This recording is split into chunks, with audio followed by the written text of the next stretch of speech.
جیگری سروک وزیر ترکیه هر وها بردفکی حکومت ترکی نعمان قرتولمش راگهاند کو او حاضری خود کن کو پیشوازی 600,000 پنابرین سوری لترکیه بکن و سرباردکه کو ارکیوانی سرکه او کو آلیکاریان ج پنابران را پیشکش بکن ج در وی سینور ترکیه. قرتولمش هر وها دازانین کو ولات روسیا بهتری ج 6200 اپراسیون لشکری لسوریه پیک آنینه و دبیجه 85 جساده جوان اپراسیونان لسر بنگهین چکدارین اپوزیسیونا سوری بون و تنی 15 جساده لسر چکدارین داعش هاتبون انجام دان. قرتولمش هر وها دبیجه اپراسیون روسی بونه صدما در بدرکرنا 906,000 ولاتین سوری دناوبرا اعزازی و جرابلوسی ده. 770,000 جوان در بدران جعربین سننه و 135,000 جپیکاته ترکمانانه و 55 جپیکاته کردانه.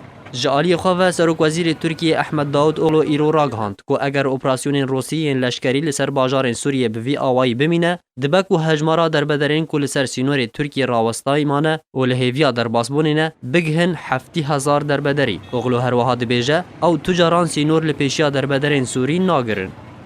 زید حسن آرک